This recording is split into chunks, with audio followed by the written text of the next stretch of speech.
All right, family, friends, fans, welcome to Back Nine Bets, episode 1 with guests. I've got my man Luke Sweat It Out. How are you doing today, sir? I really appreciate you being on the show with me for the first episode. I love your Twitter stuff. You're hilarious. You are super informative. Just everything you do out there is just, it provides amazing value to the world. So Well, thank you. I appreciate that. Yeah, I did not know this was episode 1. That's really exciting. I'm flattered a bit. Yeah, man, I just try to keep it light and funny. I try to hit some winners. That's been difficult for me lately.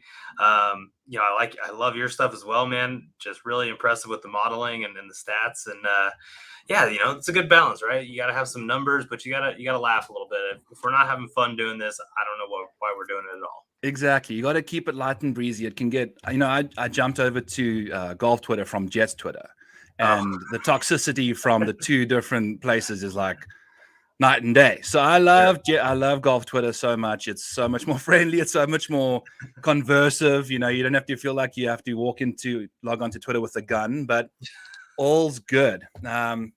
Yeah, so you like to bet on all sorts of golf. You do the PGA Tour, you do the Korn Ferry Tour. I think you've done some European Tour, DP World Tour stuff. Yep. Um, what is your process? How do you go about handicapping real quick, and then we'll dive into these Korn Ferry guys.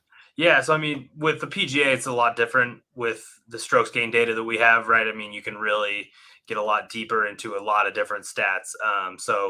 With the PGA, I'm going through, building my models on Fantasy National and all that kind of stuff. I'm looking at, past course performance, all that.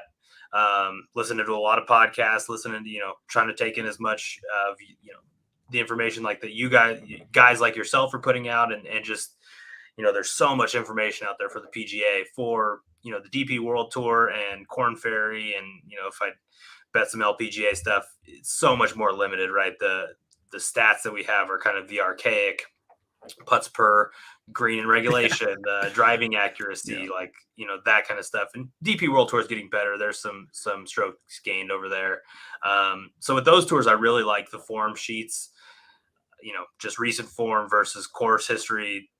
That's a lot of the times going to get you at least narrowed in on a smaller pool of players who might have a good chance, and that's been pretty good for me in the DP World Tour. Korn Ferry is so difficult to bet.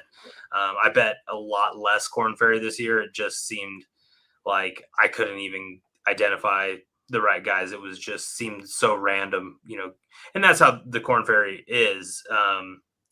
There's kind of like two pools of guys who win on the Korn Ferry. It's like guys who you see coming a mile away because they've had 3 straight top tens, and then boom, they finally get it. Or a guy who's like missed a bunch of cuts and then just goes nuclear and bags one. So those guys, it's just going to be so difficult to pick them out. And this year, it just seemed like a lot of I just did not see these guys coming who were winning. So I was following it.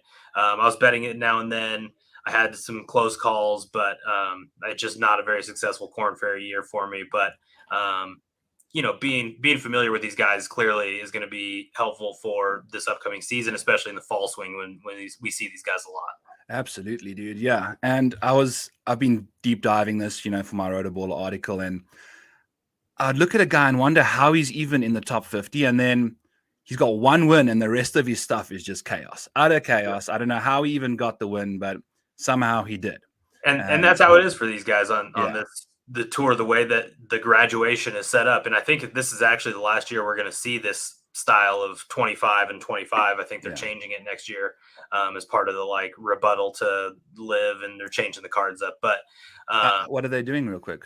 So I think, if I'm, don't quote me on this, but Yeah, I think it's fine. they're upping it from 25 cards to 30 cards, but they're getting rid of the 25 cards for Korn Ferry Tour playoffs. Okay. So I think The playoff seems a bit sketchy, Yeah, like so I think there's anything going to could be happen. less cards next year from the Korn Ferry, but it'll be more focused on the season long, which makes sense because, as we'll talk about with some of these guys when we get into the guys who graduated from the playoffs, it's like you could have had a terrible Korn Ferry season, not been anywhere close to graduation, put up one good result, and ended up in the top 25, which kind of sucks for the guys who like may have finished 26th or 7th in the season long. They were right there, and then maybe just didn't perform well in the playoffs. So it's kind of a janky way to set it up, but yeah, that's just how it is, man. If you get a win early in the season, like you are almost guaranteed. You said, yeah, almost guaranteed. Almost. Through. Yeah.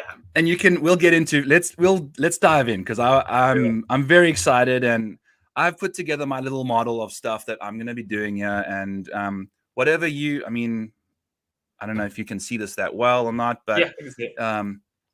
It's just basically what we're doing here is I use this true strokes gain from Data Golf, which I think is a very reliable statistic to roll off of, because that's going to kind of reflect exactly the level of player that you're going to find from the Korn Ferry Tour going on to the PGA Tour. And a good true strokes gained Korn Ferry graduate is someone you're looking for. So, for instance, Dean Burmester, he's the number one guy in that ranking, and we're going to just roll through down the true strokes gain for the last 12 months. Works for me. Kind of dissect some things. I divvied up the courses. For easy courses are courses that the top 5 guys average 15 under par or better. Medium courses are courses that the guys average -10 or better.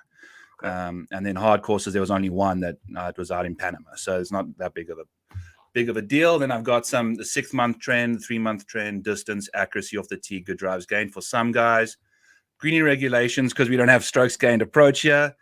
Scrambling, par 5 scoring, birdie percentages, and bogey avoidance. So some nice stats that you can kind of glom onto, and then I've got their round by round stuff for each tournament. So Dean obviously has played all over the place, played on the PGA Tour, Korn Ferry Tour a little bit. He just played the 3. He's one of those guys that just came onto the scene, finished T4 and T5, and he is. So are you familiar with Dean at all, or? Yeah. Dean's a guy that I actually, I would call myself a fan of Dean. I'm always looking for him on the DP World Tour. Absolute bomber.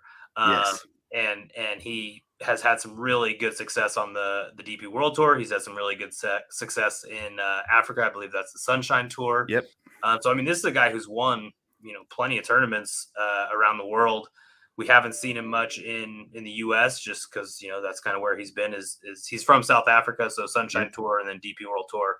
So I was happy to see him come play in the Korn Ferry Tour playoffs, and clearly he played well enough to get a card. I think he's going to be an interesting guy on the PGA Tour because, like your stats show, I mean, he's a elite distance guy. Yeah. Some of the other parts of his game will definitely very sketchy. require some improvement if he wants to stick around and maybe bag a win. But Dean is a guy that, if we're talking about courses where driving distance matters, he should always be on some, top of your mind. Yeah, I totally agree. He does the driving distance thing, the par 5 scoring, and he makes a bunch of birdies when conditions seem to be easy. So I love that from Dean. He's the top true strokes gain guy. So he's definitely, I'm a South African myself, so I'm a big fan of the South Africans making their way onto the tour. And he's a guy I'm definitely going to be keeping my eye on.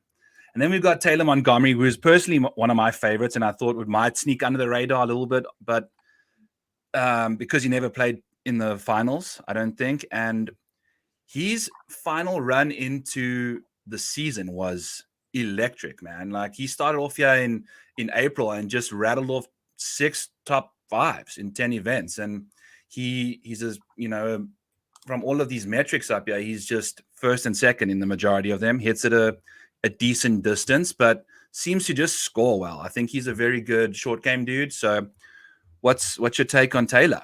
Yeah, I'm excited for Taylor Montgomery. I think he's somebody who, especially in this fall swing, we really need to be watching. I think he's one of the highest upside guys of the graduates. Yeah. Like your stats show, you got a lot of green on there. He's just a well-rounded player. His driving distance was, I think, top 15 or so on the Korn Ferry this season. So he hits it a long way. He hits a lot of greens in regulation, and his short game is very good. So that's a combination that not a lot of these guys have. We'll see that as we go through it. It's like some guys can really hit the ball far. Some guys are good with their long game, and some guys are good with their short. He's one of the few who I think is towards the top, in all of in all 4 categories of the game. So I think he's a guy who could win on the PGA Tour, especially in this fall swing. We got to be looking for him. Very excited. It was interesting that he didn't get a win on the Korn Ferry Tour this year, but he was there. knocking on the door a lot. That's something I did notice about him, and I found a 70-1 for him at the 40 net, because I think this course sets up ideally for him. I mean, I think a lot of courses will, but just looking when he's in contention in these final rounds, he just gets a bit jittery, right? So it's just really interesting whenever he's in contention, he kind of doesn't stick up to how he can play. He gains bunches and bunches of strokes. I mean, look at this round 3 raw scoring average of like 3.37. He's just been crushing these guys. So it's really fun. I bet him in a couple of those last couple of events. Oh, no. Get home, and like you said, he just gets a little shaky on Sunday. So that's something I think that can be learned. I think contending is something that you aren't necessarily born with unless you're like, Tiger Woods. I think these guys really need to be in that position a number of times and learn how to perform under pressure. And so hopefully he's gotten, cut his teeth a little bit on the Korn Ferry, and now he can go play with the big boys and bag one. Yeah, because I think the only guy from the Korn Ferry Tour to win was Will Zalatoris, and he was like a year and a half removed. I don't think we had anyone come in and win. So I think Chad Ramey, was he a graduate? But that was an alternate deal. Yeah. So he's basically playing against his own Korn Ferry guys. But exactly. Yeah, but good for him. I think that helps with a lot of stuff for him, and it's going to be exciting. So just real quickly on him before we move on. Did you watch it, or did you track it, or did you notice what was letting him down on Sundays? Or it was I really like him. Just tracking it. It seemed like on Sundays, sometimes he just couldn't find the fairway, and then he's playing defensively. And if you're not in the fairway, you're getting less birdie chances, and if you're not making birdie chances on the Korn Ferry Tour, you're not winning. Yeah, you got to make birdies out there. I mean, looking at, I thought I'd have a lot more hard events in the mixture, and there's only literally one event where the top 5 guys averaged less than 10 under par. So it's pretty much free for all out there. If you don't bring your A game, you're screwed. Birdies and eagles or go home. Yeah, exactly. And then we got Justin Suh, who's up next. He won the KFT Tour Championship. He's been playing some good stuff, and he also just lights up all these stat boxes. Some key things. He plays really well on the easy courses, medium courses, all that jazz. Smashes the green in regulations. He's one of the top green and reg guys and makes a crap ton of birdies. Seems like he's got a very tidy scrambling game. Pretty solid dude. I think he's going to be quite popular this year. I think because he won that final event, everyone's going to know about him. What you got for me on Justin? Yeah, so a lot of the same sentiments as Taylor Montgomery. Just a really well-rounded game. Doesn't hit it quite as far off the tee, but his greens and reg numbers are really good. Really polished short game. He's a guy who was, when he came out of college at USC, had a lot of hype and a lot of expectations. So he hasn't quite lived up to it yet, but I think that he having a full season on the Korn Ferry and having a lot of really good performances hopefully will lead into a really good PGA Tour career. He has had some PGA Tour starts before. So, we've seen him a little bit, just didn't quite live up to his expectations. But one thing about Justin Suh that I saw maybe about a year ago is Tee Off Sports, our buddy Spencer Aguiar. Yep. He has a really good database that he, kind of maintains that is separate from, the Fantasy Nationals and the, what have you. So he kind of has his own stuff, and he put out something a while back that kind of compared. It was basically trying to find who's the most underrated golfer, right? Comparing their true strokes gain kind of baseline versus their world ranking. And Justin Suh was actually number 1 in that.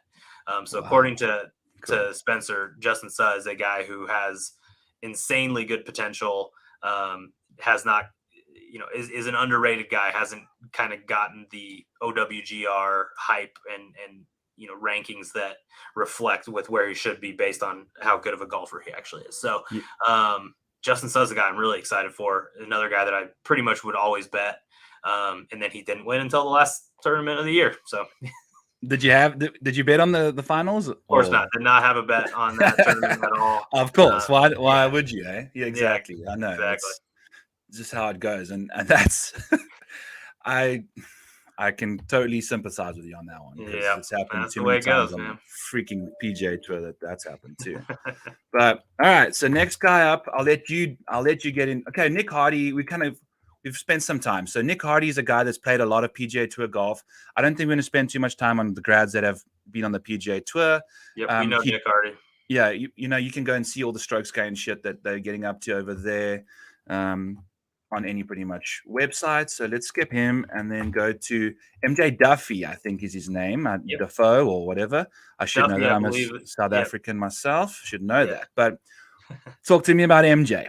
Yeah, so Duffy, I believe, is the correct pronunciation. That will Okay. be one that's missed a lot. MJ, very solid player. He's really come into his own the last couple of years and shown that he can compete on a lot of different stages. He is kind of a Monday qualifying legend of sorts. He had a ton of Monday Qs over the last year or two. So he's a guy that can certainly fire in a low round. You're not Monday qualifying with anything worse than -6, 7, 8 these days. So Yeah, I mean, he's a look guy at who can this show up and go Veritex low. championship. Yeah, he's gained 8 strokes in the first round. Yeah, and that's just what he does. He's had some DP World Tour experience. He held the lead at the U.S. Open this year for a little while in the second round. Very, very good player. Just all around, really solid game. He had a kind of a strange Korn Ferry season where he was really good early and bagged all his points early on in the season, and then hasn't done a ton. I guess he has finished second in Boise, event, but for a while there, some miscuts, some kind of just middling finishes. But he had enough of those really good starts early to wrap up his tour card very early on. So hopefully he's kind of been just prepping himself for what it's going to take to keep that tour card. He's not gonna have to worry about Monday qualifying anymore. He's just gonna show up and hopefully contend. So I'm excited for MJ Duffy for sure. Yeah, I definitely think that he can do that because it seems like the 2 starts he's made on the PGA, he didn't get overwhelmed. He had a bad round or 2 at the US Open, but I mean, that's the goddamn US Open. Anyone's going to get a little jumpy there. Seems like he's a really good golfer and also very well-rounded. When your only issue is accuracy off the tee and you're hitting it the furthest in the field, that's not a problem really, so that's going to be gaining you strokes most of the time anyway, as long as it's not like Bryson's playing right now. But I digress. So Carl Jan is someone that is also very interesting because I don't think a lot of people know his name. It's also I love the Asian guys that have the American names and things like that too. Right. But talk to me about this guy. He seems like he's got some interesting nuances. Yeah, I mean, I don't want to sound like a broken record, but this is another guy who we got to watch on these early, fall swing events, and obviously we're going through it in order of their true strokes gained. So obviously these should be the guys that we think are really going to be good. But man, for most of the year, it seemed like anytime you opened up a Korn Ferry Tour leaderboard, Carl was towards the top and contending seemingly every week for a while there. And you look at that, he had 7 T5s. So that's the thing, is he either T5s or misses the cut. That's kind of he's a very much a boom or bust type of a player. His ball striking is outstanding. Hits the ball real far, hits a lot of greens. So I think he's a guy that when we start getting some strokes gained numbers on him in Fantasy National and Data Golf and all that, people are really going to be attracted to him because the ball striking numbers are going to be really good. So whether or not he can make enough putts and scramble well enough to keep himself in the mix in PGA Tour events, that's yet to be seen. That's kind of a thing we see a lot with Korn Ferry guys coming up, right? These guys can all strike the ball really, really well, but can you make the scores? So I think that's going to be what it's all about for him. This kind of boom or bust type of a player, like hopefully he's just booming. He bags some big events and gets his FedEx Cup points because he's clearly a guy who, when it's not all there, he's going to just trunk slam. So, really interesting player. Should be fun to watch, and we'll see him on a lot of cards because of that ball striking for sure. It's interesting how he's so hit or miss. It's unbelievable how some guys are just like that, and luckily it looks like it might be a short game that's causing the issues for him, which is fine. You can totally deal with that from a a betting perspective if you understand what's going on. And he actually leads the KFT guys on medium courses. So I think when he comes to the PGA Tour, he's going to probably have the best chance at playing better than he did on the Korn Ferry, because I think most courses should suit they're a little slightly lower scoring. We don't have too Yeah, many birdie fests on that's a great point. It's like almost all the events they play on the Korn Ferry, it's a lot of birdie fests, and we get birdie fests on the PGA Tour as well. But you're going to see some harder setups, most certainly. So that's a great point that he can handle a little bit more difficult scoring. Yeah, because it's interesting. Like some guys scoring on the easy courses is like behind because they just didn't make the cut on an easy event. It's not like they didn't. And then sometimes they'll play well. So if you don't get off to a hot start, I think you're in shit. So that's kind of what's going on there. That's Thomas Dietrich's also on the European tour. I think we can give him a skip. Yeah, he's. What do you want to chat about? It'll be fun to have Dietrich around more. He's kind of like the European Tony Finau, or at least the old Tony Finau before Tony started winning a bunch, because that's kind of what his, he can't seem to get over the line. He contends a lot, but he just doesn't win. But he's a bomber. He's a really skilled player. He's still fairly young. Definitely excited for Dietrich. Yeah, and he's played everywhere: KFT, Euro, PGA, and he's making cuts.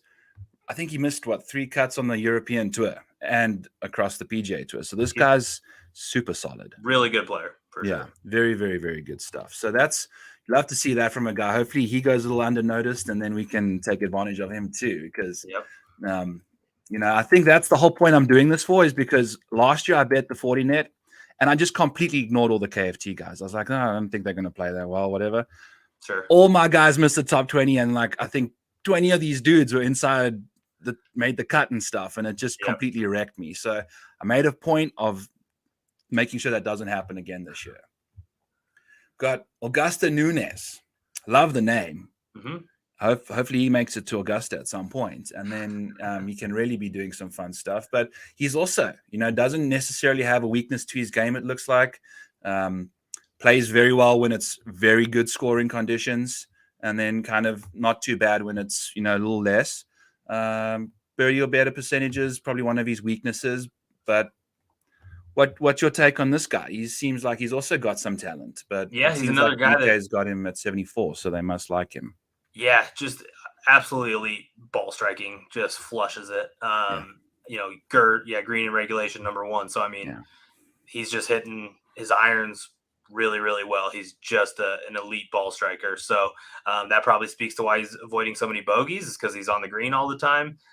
His scrambling and his short game is pretty, pretty polished. So he's a guy that I think we'll see a lot of people gravitating towards, because they're going to be seeing those strokes gained approach, strokes gained off the tee numbers really jumping out. So he just kind of grinded away in Latin America, and then now he seems to really be coming into his zone as just nice. Absolutely world-class ball striker. Yeah.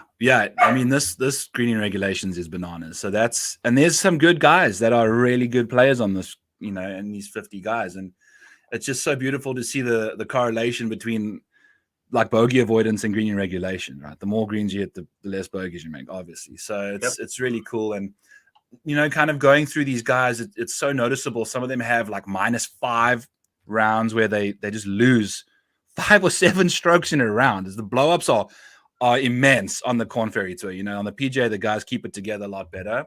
But there's like hardly anything where he's losing 2 strokes apart from this one round where he lost 5. But that's it. Like the rest of the time, it's very solid. His floor is very high. It seems like I think he's going to be a very good, DFS play, and you can definitely get him for top 40 bets a lot, which I think is going to be fun to see. And I'm just looking forward to how these strokes gained approach numbers and their proximities all hash out, once they give us some sample sizes. Zechang Do. Is this Marty, right? This is Marty. Yeah. My God, this guy's a database nightmare. I mean, I see there's names where he's Do Zechang and then Marty, and it's just a mess. But anyway, go for it. Give me your take on this guy. I'm not super familiar with him. Looking through this, I see his name popping up plenty. Clearly had a nice year on the Korn Ferry Tour. He seems to be kind of a guy who doesn't do anything excellent, but is not bad at anything. Right. Just very kind of well-rounded game. But I don't know about his upside. Hopefully he proves me wrong, and he has a ton of upside. But he kind of strikes me as a guy who his upside is making cuts and finishing top 30, top 40, but never really bagging a big event or contending week to week on the PGA Tour. But he does seem like he's a guy who could definitely stick around on the PGA Tour because his game is so well rounded and he doesn't have any huge weaknesses in his game. Yeah, I mean, just looking at his 5 top 5s here, they're all on medium and that one hard course that they played. So I like his transition too. I think it's going to be really interesting to see how these guys play on the different courses. And I think this guy's one of my favorite little sleeper dudes, actually, because he seems like he can absolutely go nuclear every now and then. But Eric Barnes, he seems like he's super cheap, on the DraftKings side. So I think that's a good reflection of how, we're going to expect these guys to play, or at least how the DraftKings people think they're going to play. So how do you think this guy's going to translate from Korn Ferry to the PGA Tour? We'll see. He's a late bloomer, right? He's a little bit older. He's kind of just been a grinder, grinding away on different mini tours and that kind of stuff. So it's interesting to see a guy get his first, PGA Tour chances at such a late age. But guys just get better at golf sometimes. So we can't necessarily knock him for his age. You're right. He absolutely can get nuclear at times. So maybe in some of the kind of easier scoring birdie fests, we can see him pop up. Mm-hmm. I'm rooting for him. He seems like a really good guy and a fun story. I think he was the guy who was, got a job stocking shelves at a grocery store during COVID. So, oh, really? Okay. He's one of those kind of feel good stories of just believed in himself and kept grinding away and finally made it. So, yes, man, that's awesome. That's such a good feel good thing, because a lot of these guys like Maverick McNeely will come up. The dad got billions of dollars, won't let him go play AT&T Pebble Beach, So it's a different story than Mav for sure. So hopefully he sticks around and makes a name for himself and makes a real good living.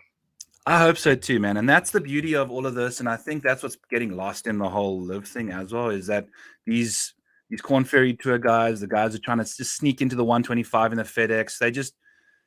We need to love them a bit. So I think they've increased the minimum pay for the Korn Ferry guys going forward. So they're getting some grassroots love. And I think that's good. I think that's what we needed to do for them, because they are the Cameron Youngs of the world, Will Zalatoris. They all came through all the stuff. So we need to look after those dudes. And I'm glad, hopefully they don't have to stock shelves for too long. I'm with you. All right. Michael Kim. He's one of the guys that I think he started off really bad and he's come along towards the end. So, I mean, look at all these green boxes at the top here towards the end of the season. I think he's, that 12-month stint isn't going to really be a true reflection of what he's playing like right now. I think he's going to be playing a lot better than what people might think. And $6,800 at the 40 net, I like him. I like him a lot. I like his game too. Yeah, and I mean, we've seen Michael Kim on the PGA Tour. He's a PGA Tour winner. He kind of fell off the map for a while. And golf is just a funny game. It's like you can practice as much as you want. You can do all these things, and sometimes it just leaves you. And so it seems like his game left him, and he found it. And looking at the recent form and those stats that you got up, it looks like he certainly has found it. So hopefully. Hopefully he really is back, because he was a fun guy to watch. When he won at the John Deere, that was like absolutely just blitzed the field. So, I mean, we know that it's in there somewhere and just a matter of finding it.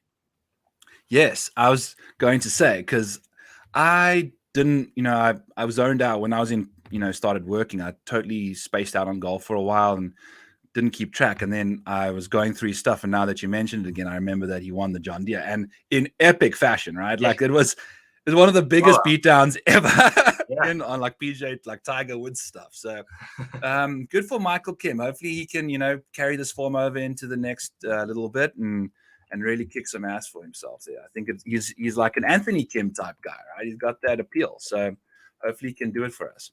Cool. And now there's a definite quick drop off between, once you get outside of the top 10 people. We're going to skip Michael Gligic, who also was a PGA Tour player, played a lot, and I really like him. He's trending in the right direction too, Michael. But Ben Griffin, we saw him finish.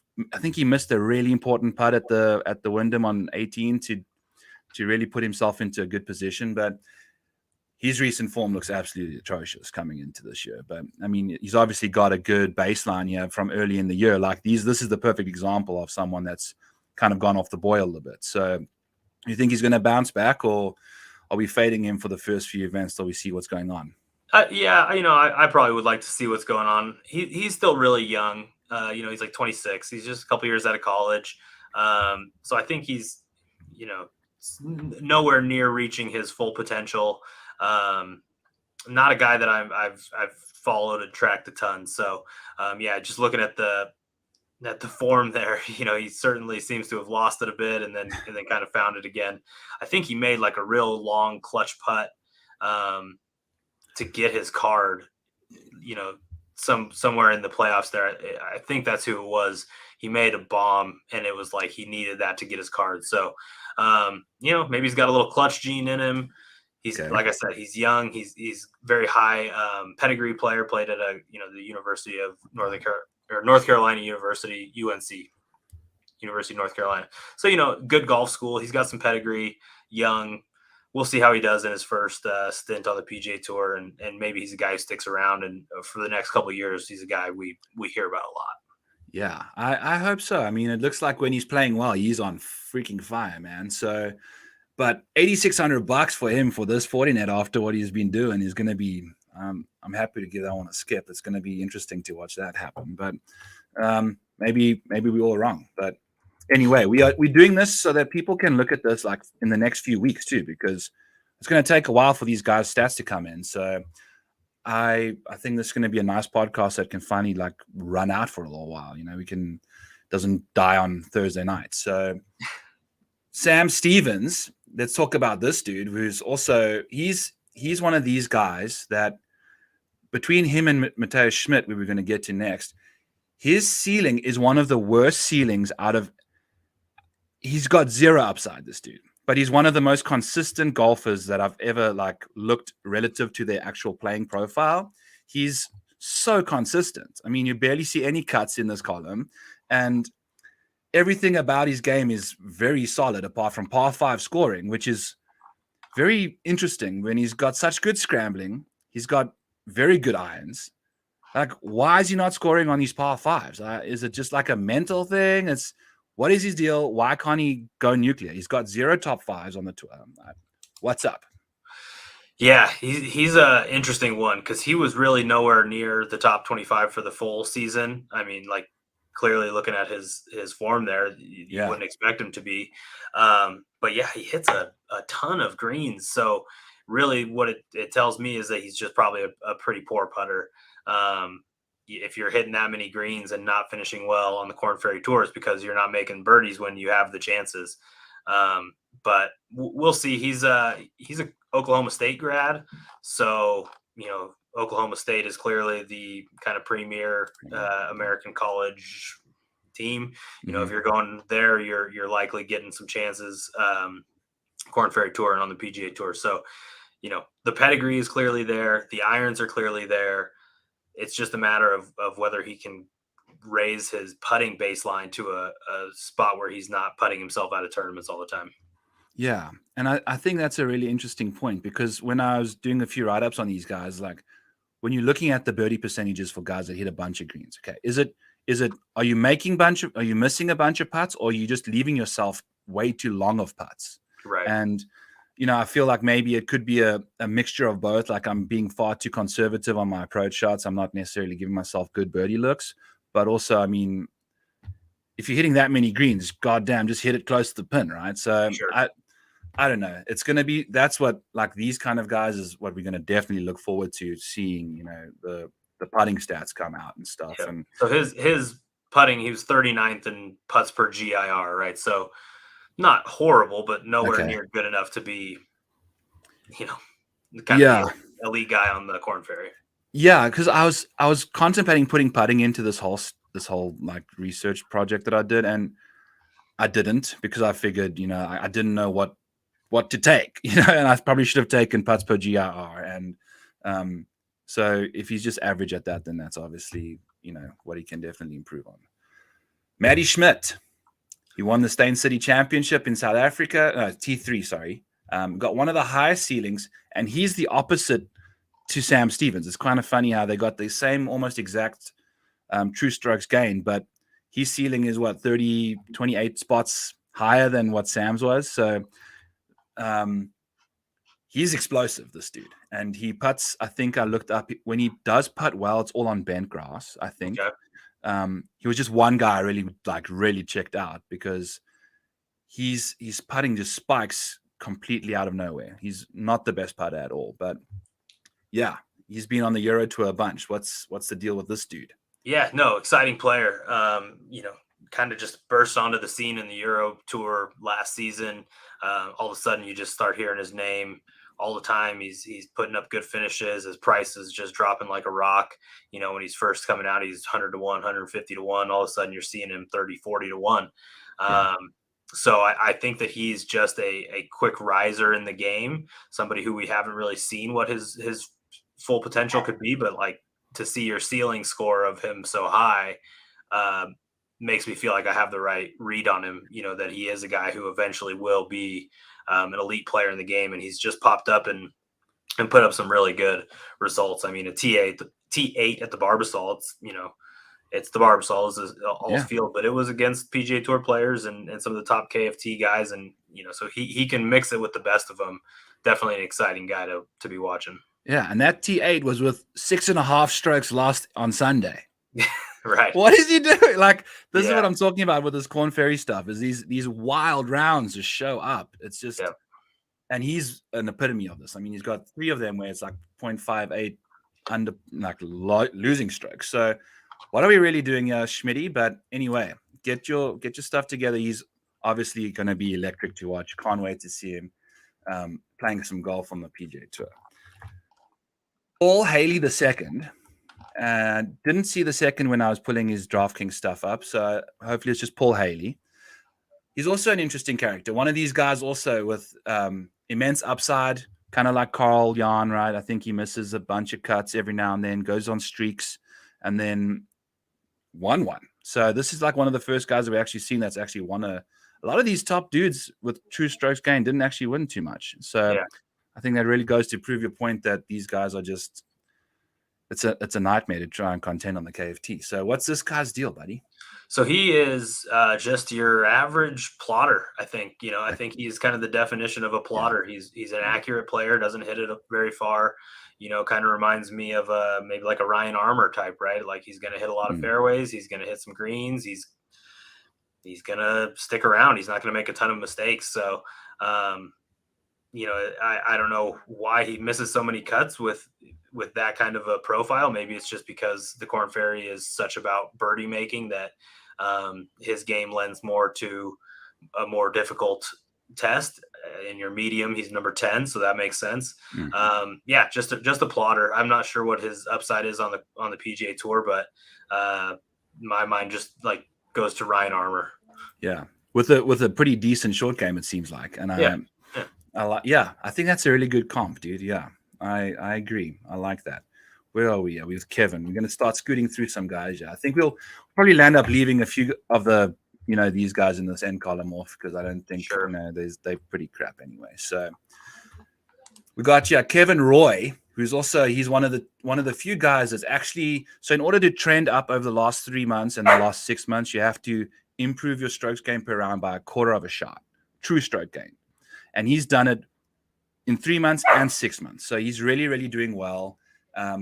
Really building on his game, really improving how he's playing from what I understand. What's your take on Mr. Kevin Roy? Very, very American name, I think. Is he an American? I don't even know. I don't know if he's an American. He's just not a guy I'm super familiar with, to be perfectly honest. I know he's, his ball striking is pretty good stats wise, ball striking. Maybe the short game needs a little work if he's going to really stick around, but number 1 in par 5 scoring. So that would lend me to thinking he's a pretty darn good ball striker. I don't know. We'll see. Yeah, it looks like he's got a very good blend of off the tee and approach. So if he can, especially with scrambling like that, if you got a crappy scrambling number like that and you still number 1 on par 5s, it means you're either chipping lights out on just par 5s or you're hitting a lot of par 5 greens. Right. So he must be one of those guys that hits really good long irons, just inferring off these stats. And that's what what we've been having to do. Yeah. So Bryce Garnett, he was on the PGA Tour. Henrik Norlander as well. This guy, he was fun. He's got a lot of fun colors associated with his chart as well. Yeah. So you go ahead. Go for it. Yes, Say Young Kim is what I think. I'm not really sure. I'm pretty sure he's pretty young. 23 years old. So it's he's an interesting one. I know that he had some wins on the Korean tour and the Japanese tour. So to be winning kind of those events as such a young kid is certainly impressive. Looks like his total driving is pretty solid, so pretty accurate player, but doesn't hit a lot of greens in regulation, which tells me the irons need some work. Short game is solid, so he's a off the tee and short game guy, and if he can figure out that third part of the game, the approach part, could be a solid player. Yeah, but 23 years old, there's a lot of upside potential. I right. Especially if you can just get those irons dialed in, man. Like that's for me. I know when I run all my models and things, like approach is king. I mean, most people know that, but so for him to have, that's why he's all the way down here in 20th with the strokes gained with all of these green boxes. I mean, he's got top 5 stats in 3 different categories. So the medium course, I think the tougher it gets for him, it seems like he's doing that again. And all 2 of his 3 top 5s on medium courses. So it'll be interesting to see. He also kind of petered off a bit, as he, like you said, again, just guys just coming in and then peeling out. He has Ryan Armour. We managed to get back in somehow. Yeah. Joseph Bramlett, also not a South African, a PGA Tour member. So we'll skip over him a little bit. And this dude, give me a take on Robbie Shelton. So I'll expose myself here. Robbie Shelton was on the Korn Ferry Tour the same year that Scotty Scheffler was. And it seemed like they were both they were the guys, right? They were both winning a lot on the Korn Ferry Tour that year. They were both contending a lot. And I saw Robbie Shelton as, man, this guy's going to be one of the PGA elites for the next couple of years. I thought he was potentially better, if not equal to Scotty Scheffler. And clearly that has not come to fruition. No. So I'll expose myself on that one a little bit. But I think it looks like he's got it, right? Right. He's got the game. And we just didn't see it on the PGA Tour, whether that was nerves, whether that was off course stuff getting in the way of him doing what he needed to do. I have no idea. I was really surprised by how poorly he played on his first PGA Tour season, but then he comes back to the Korn Ferry and he's excellent again. So I think he's got the game. It's just a matter of actually showing up and putting 4 good rounds together. Right. And he came onto the tour in what, 2020 then? So it would have been 2020. That sounds right. Yeah. Okay. Yeah. So maybe COVID screwed him over a little bit. That stuff's crazy playing. I don't know. But so he did come onto the PGA Tour, which is interesting. But now seems like he's gone back to the KFT, and he's also one of those 2 guys that's really trending, since 3 months, 6 months. He's really doubling down on his game, really peeking into some form here. And let's go, dude. Let's hope he can do something. Yeah. I mean, the distance thing doesn't, maybe, he's got below average distance, and the ball striking seemed to start off a little rough, but makes birdies though. He does. Which is maybe that's why he's such a good Korn Ferry Tour player. It's just he's an elite birdie maker, and when other questions are asked of him on PGA Tour setups, he doesn't have the answer. Yeah. I mean, there's a 7.5. He lost 7.5 strokes in a round. I don't think that happens on the tour. It's just ridiculous. I don't know how these guys do it. They must who knows what the party scene's like on the KFT. I'm assuming it's much better anyway, but probably cheaper beer too. But anyway, Davis Thompson, I don't think he's a guy that he played a few tournaments on the PGA Tour, made 2 of his 3 cuts early in the year, late last season. I think he's fresh out of college, if I'm not mistaken. Okay. So I think that's how he got those PGA starts, was part of his how he played in college. So he was an elite college player. Went to Georgia. Yeah, he's only 23 years old. So it's another guy that we don't know yet. Clearly the pedigree is there. He hits the ball a mile, just an absolute bomber. So we know that the pedigree and the potential is there. Young guy, we'll see how he does. It's exciting that he's going to have his first full year on the PGA Tour, and he might be one of these guys that some of these swing season events like RSM when they're in Georgia, that's his hometown, so or where he played college at least. So I think he's definitely a guy to watch in the fall swing. Yeah, and I like his game for the RSM too. It seems like he plays well on those kinds of courses as well. It's going to be fun. And something that's I never took into account is how young some of these guys are. You don't realize how, to like Jordan Spieths of the world and JTs, those guys it's really impressive. Tom Kim, like what they do under pressure at that age, I'm still They're like fearless.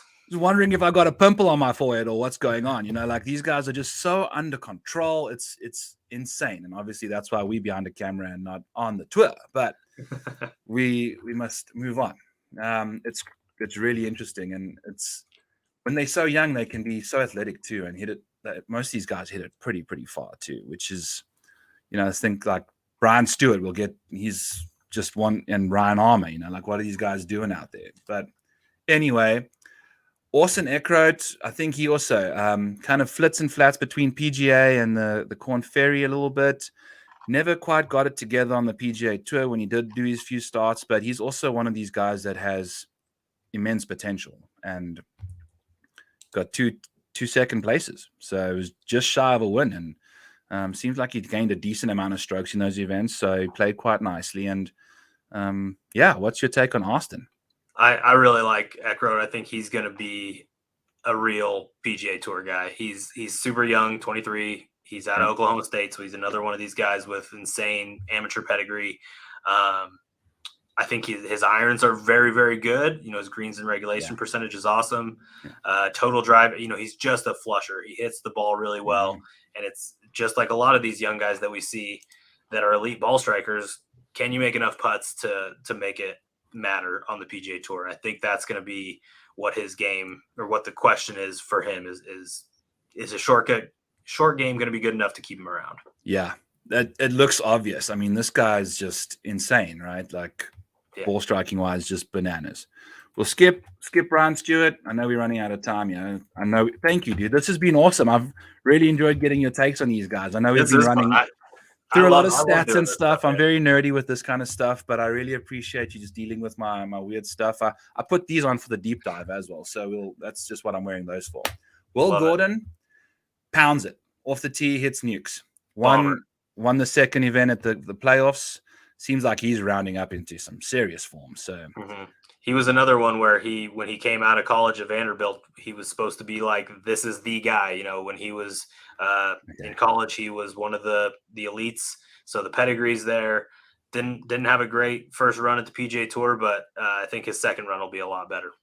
I think so too. I think, it looks like his game sets up really, really well for the PGA Tour. The distance off the tee.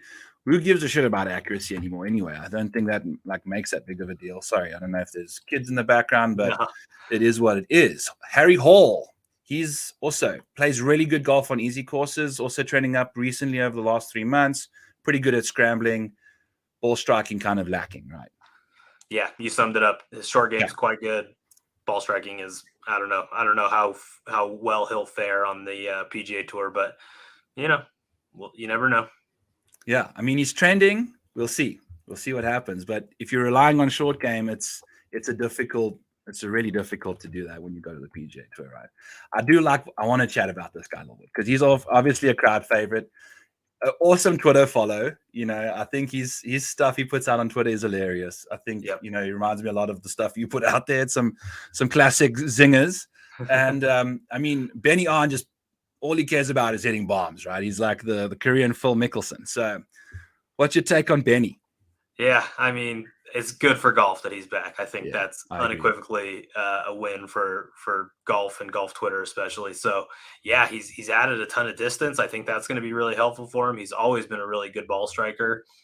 His short game is absolutely world class. We've seen that on the PGA Tour for a long time, and he just never putted well enough, and that was always his problem on the PGA Tour. He was a guy who was cycling through different putters. He was always talking about it on Twitter, using different putters, going to golf headquarters and just buying putters off the rack to see if that would help. Like, that's never a good look when you're on the PGA Tour. So it looks like he had a pretty strong putting season, which is definitely encouraging.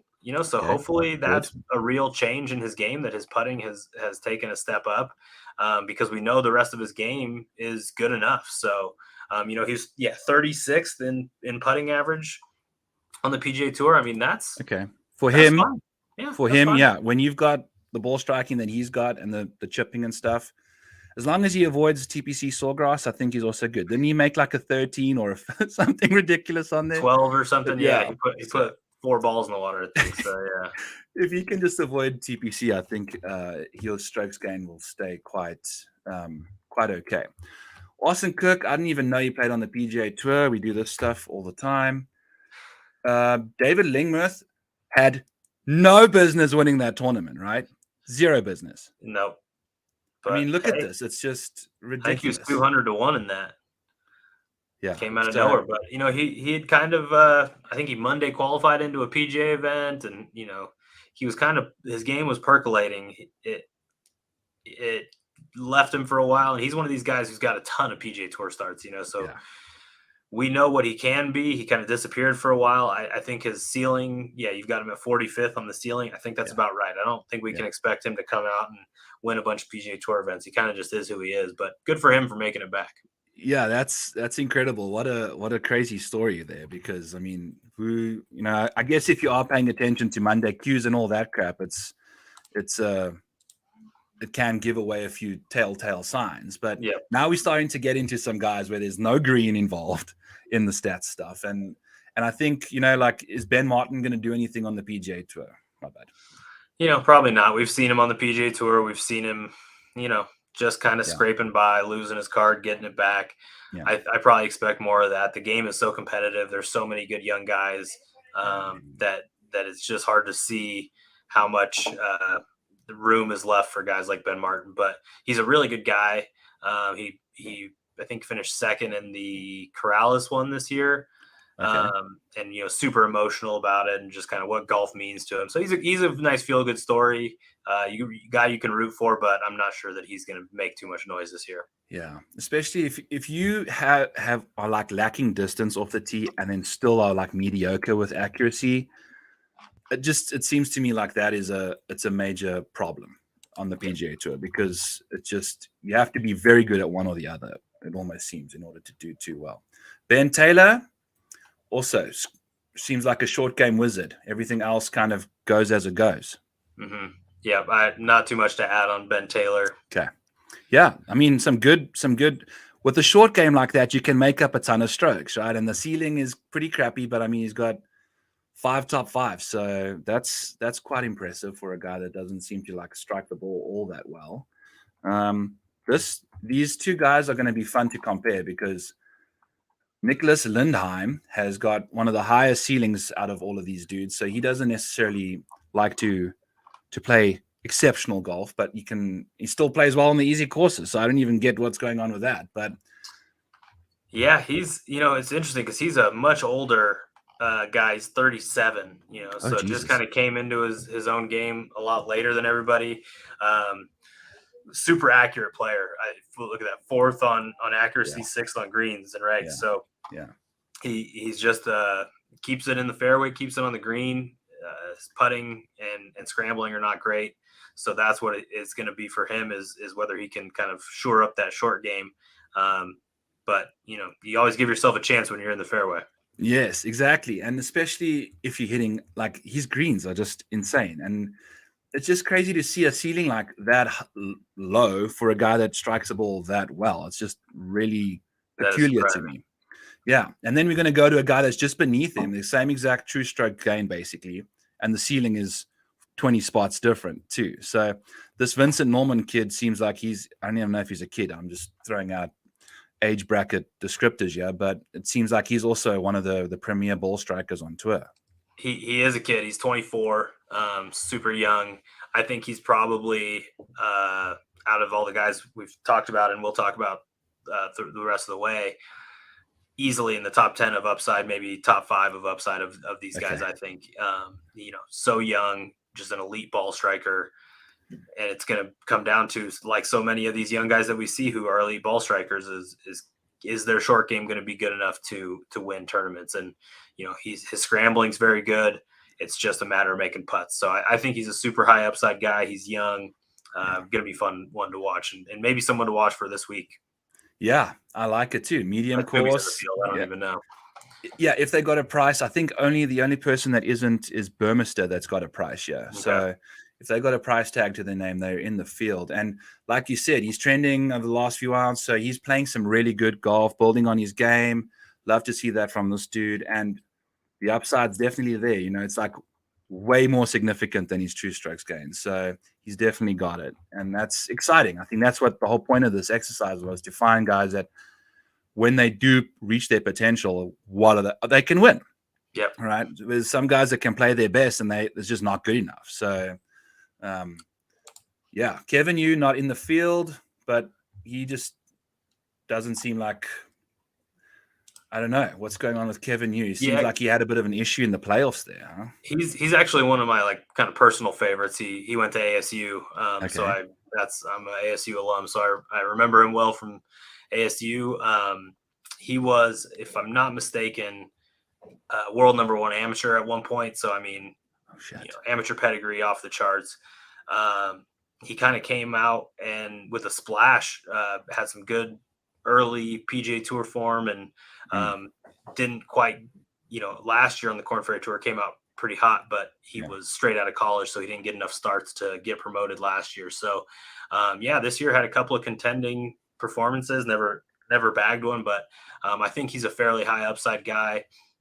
He just kind of does everything well, nothing super elite. So some guy that I definitely think we should watch out for. Yeah, and it's nice to see a guy when he plays well that he's gaining in all the rounds. It just means that he's just stacking days, just crushing it. You don't want guys that are like, gaining 1 million strokes one day and then none the next. So that's, like you said, you can stack upside on guys like that provide you with a good, foundation. Brandon Matthews is going to be fun to watch. He's one of the big bombers on the KFT and really does nicely on the par 5s, but that seems like about it for him for the most part. Does a decent amount of birdies, but that's what you get when you hit it that far, right? So probably hits the ball farther than anybody on the planet. I think that Bryson wishes he could hit the ball the way that this guy hits the ball. He probably it almost is like he hits the ball too far. It's almost not helpful, right? He's not hitting fair. He's not hitting it straight and accurate. So he kind of probably has to club down most of the time and doesn't really even have an opportunity on most golf courses to really let it rip. And it seems that, like you said, that's the only thing he does well. He bombs it, and the rest of his game is very lacking. So he'll be fun to watch. I'm not sure that he's a guy that we're going to want to target, because I don't know that his full game is good enough. Yeah, it's interesting, but he's obviously got that massive upside, right? When you hit it that far, obviously you can drive par fours and the rest of the game, then most certainly. But from what we've seen from him so far, he just doesn't have that complete game. How long has he? Do you have an idea of how long he's been on the Korn Ferry for? What's his age? I think this was his first year on the Korn Ferry Tour. He came up from the Latino America Tour, so he's kind of been just working his way up.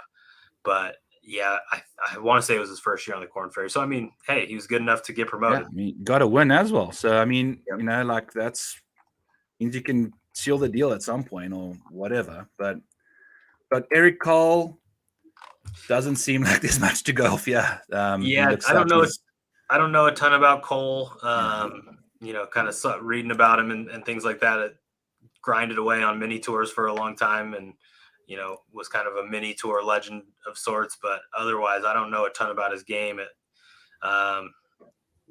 Looking at your stats, I'm not sure how he pieces rounds together. He's not long, he's not accurate, and he doesn't hit greens, and he's not good at scrambling. So I don't know, it sounds like he just cobbled together a few good weeks when he needed him the most. Yeah, he finished third at the finals in the Tour Championship. That's ridiculous. That's after barely doing anything. Yeah, like you said, there's a perfect example again.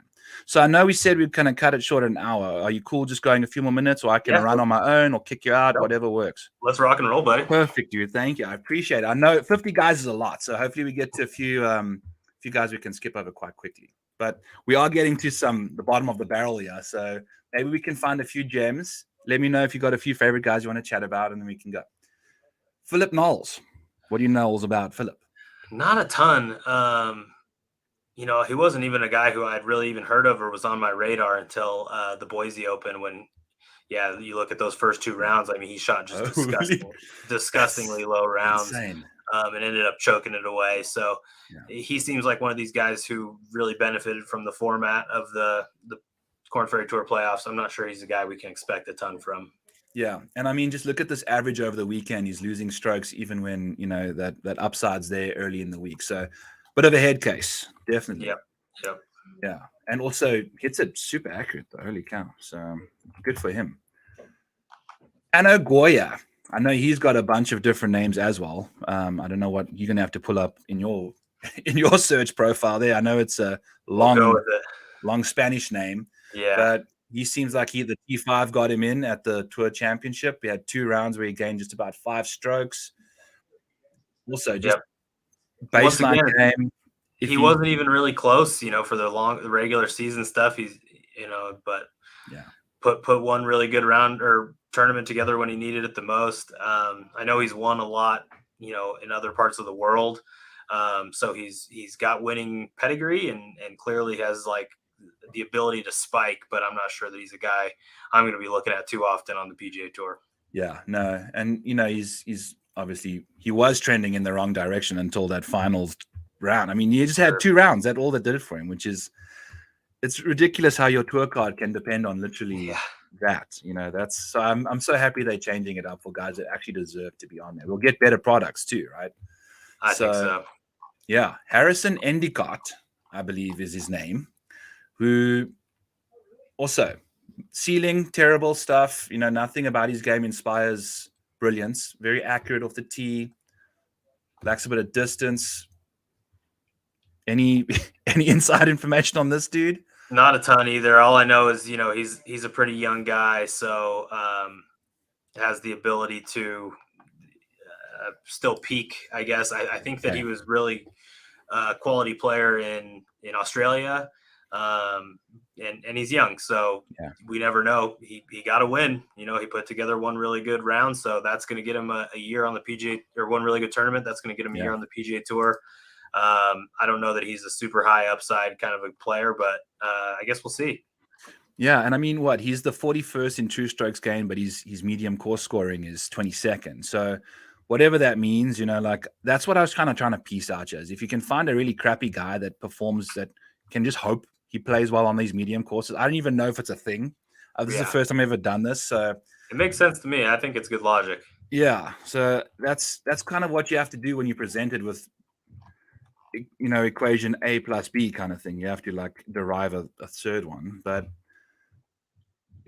we are trying, and we've got Nicholas Echeverria is what I go with.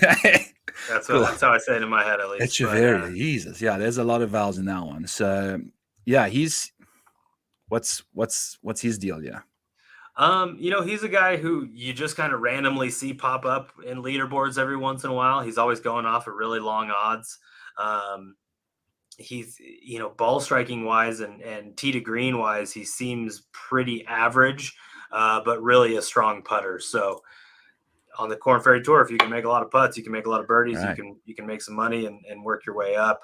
I think that he's a guy who just might not have good enough ball striking to make it on the PGA Tour. But once again, I hope all these guys prove me wrong when I say I don't think they're going to be good. I hope they all are. But he just strikes me as a guy who he's not going to be able to hang with some of the more elite ball strikers that we see on the PGA Tour every week.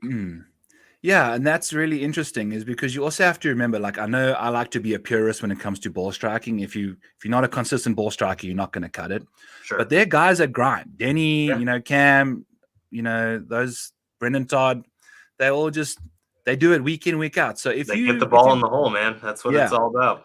But once you get to the tour, the whole mentality changes, a bit more pressure. And I think putting cracks before, your irons. So, but also he's got 27 spots between his true strokes gained and his ceiling. So it just shows you that putter, I mean, he's got rounds here that are crazy, gaining 5.5 strokes regularly. And with a putter, that's one of the easiest ways to do it. So if that can translate to the PGA Tour, he's a definite long shot. So that's what we're looking for here too, down in the bottom of the barrel. Brent Grant. Looks like he strikes the irons pretty nicely, huh?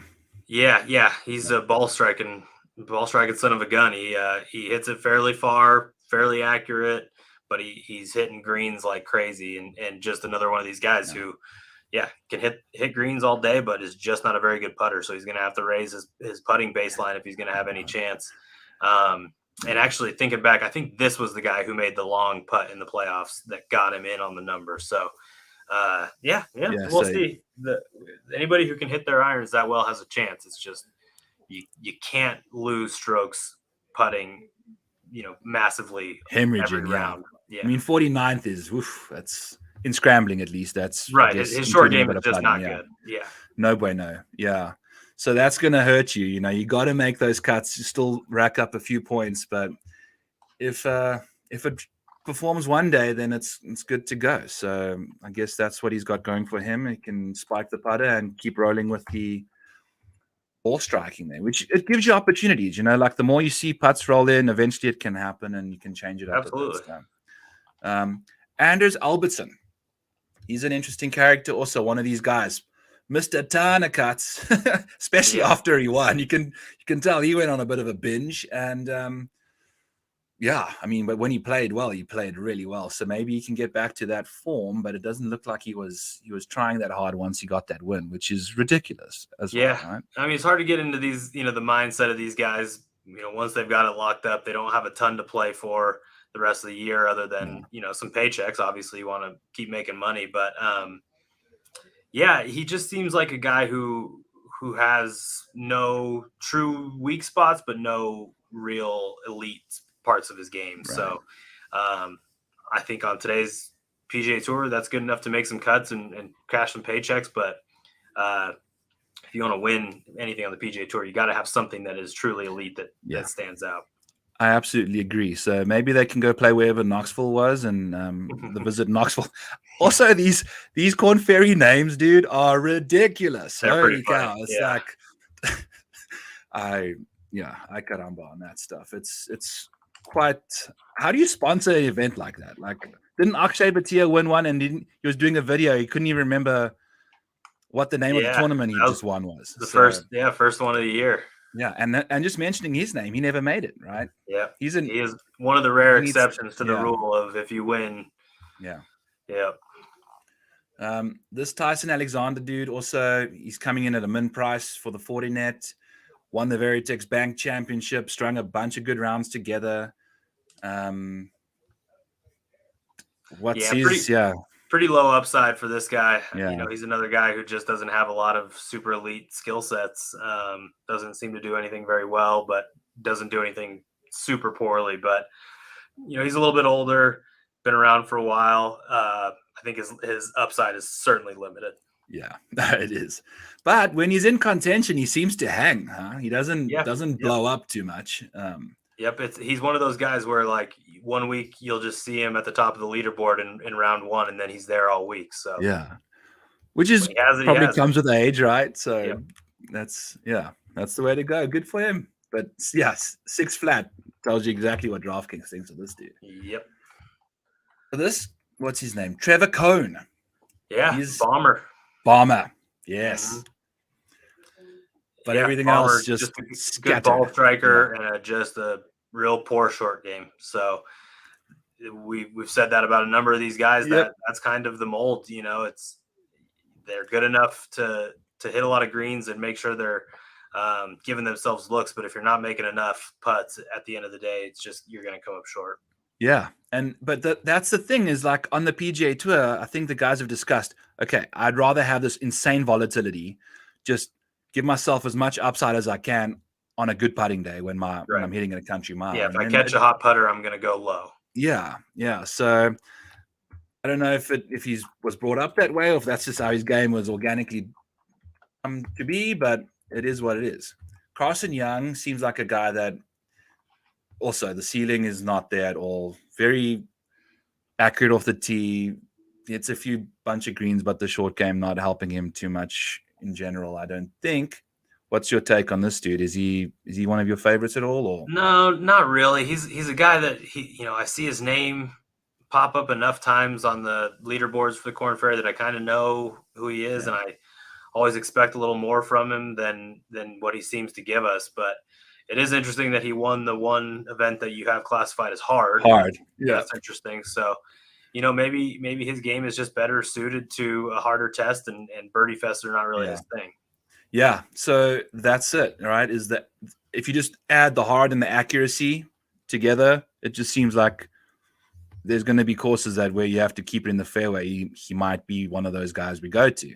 Yep. So put him in the back pocket for a little bit and take a chance with him when it comes to, the tougher tracks and places that require a bit more positional play. But for most of these guys, they're going to be useful on most courses. So there's going to be a few that we're going to have to niche. This dude, Scott Harrington, is an easy course magician versus the worst on medium courses. So I don't know what his deal is. He wants to make birdies or he doesn't play golf, apparently. So I don't know what his deal is. I think we've seen him on the PGA Tour a little bit, and he was kind of just one of those guys fighting to try to keep his tour card. And I think that your read is probably right on him that, when it's super easy, he can hang, right? He can make some birdies and, bomb it out there and whatever. But when a little bit more is asked of you as a player, he doesn't really seem to have the answers. Yeah. It seems like the short game lets him down a bit, just the nerves. It's so weird, man. Some guys putt better for birdies. Some guys putt better for pars, right? I think like Maddie Fitz is one of those dudes. He just seems to drain anything under the sun for a par. But when it comes to kind of sinking a birdie putt, he's immune. So it is what it is. Trevor, you see, these names are just ridiculous. We're below. Yeah. All right. Had a good little run, and that was it. Early in the year. He kind of came out of nowhere at the beginning of the season, and he was one of these guys where the trend, right? You see it. It's like he had that, a T7, then he missed a cut, 48, 28, third win. Like that one, you just could see coming from a mile away. And then he completely disappeared. So whether or not he's a good player or not, it's hard to say. Clearly he's a good player. He's where he is, but it may be a case where he just got really scorching hot for a month, and that was an outlier performance for him. Or it could be what we kind of mentioned earlier, where he knew he had his card locked up, and so he, kind of mailed it in for the rest of the season.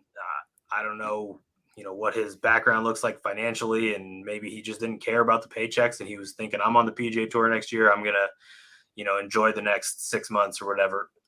It's impossible to say. So we'll see. He's not a guy I'm going to look to target early because he just hasn't played good golf in so long. But maybe he's just kind of been saving it. We'll see. Yeah, it's going to be really interesting to see. There's going to be guys that flip that switch, right? They're going to just get on the PGA Tour, said I've mailed it in, but also like, how do you just go out there and not play good golf? Why? Right. Like, why aren't you priming yourself for the tour? So doesn't make sense to me, but man, it's a weird trajectory he's been on.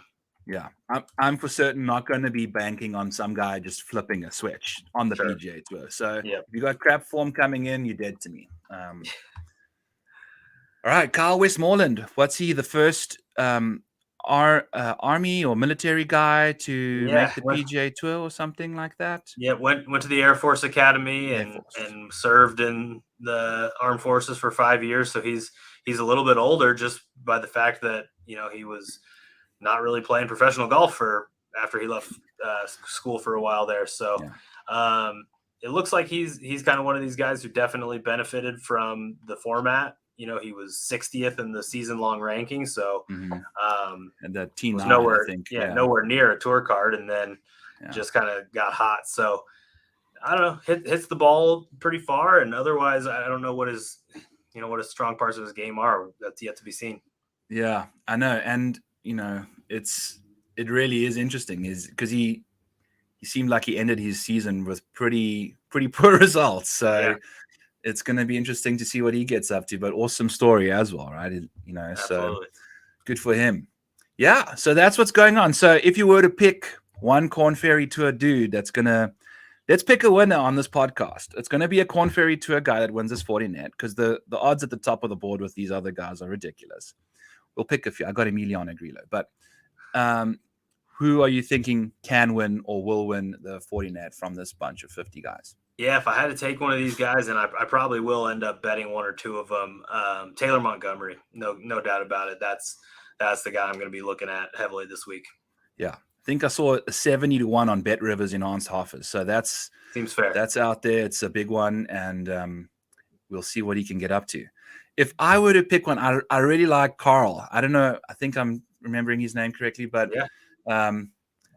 Also, Montgomery was my favorite. He's the picture of the article I wrote for all these guys. So he's got that upside, man. He's incredible, and he's super consistent at that. Yeah. So I really hope he can play good golf on the tour as a Korn Ferry grad. We need a few guys like this to come in and kick these boys' ass, get JT and the gang to really step up their game a little bit. So absolutely. Yeah, but Luke, thank you so much. I know I overstood your welcome a little bit, but really appreciate you going along with me and just diving into these guys. I think we got some good ideas of who we're going to play and who's not. And yeah, man, I'll get you back on the channel for next year's one again, and if you want. And yeah, I really appreciate you coming out. Do you have anything to add? Do you have any stuff you want to mention to people, or what? No, man. This is the first time I've done it, so I have no idea how to end this podcast. No, man. I appreciate you having me on. This was fun. It's a good exercise. I think it's worthwhile because, like you said, these guys show up, and some of them are ready to go. Some of them, we won't ever hear of again. But hopefully, there's a handful of these guys who are mainstays on the tour for years to come, and we saw it coming. So I appreciate you having me on. Had a blast. Looking forward to watching episodes 2 through infinity, man. I know. I have no idea who the next guest is going to be, but we're going to have to rattle one off real quick. But I really appreciate you being on, buddy. Thanks so much for joining me, guys. Hope this podcast was really helpful. I found it super useful from Luke's perspective. So yeah, let's kick some ass at the 40 net, and I'll be back tomorrow with episode whatever of Back 9 Bets original. Cheers for now. All right, bud. All right.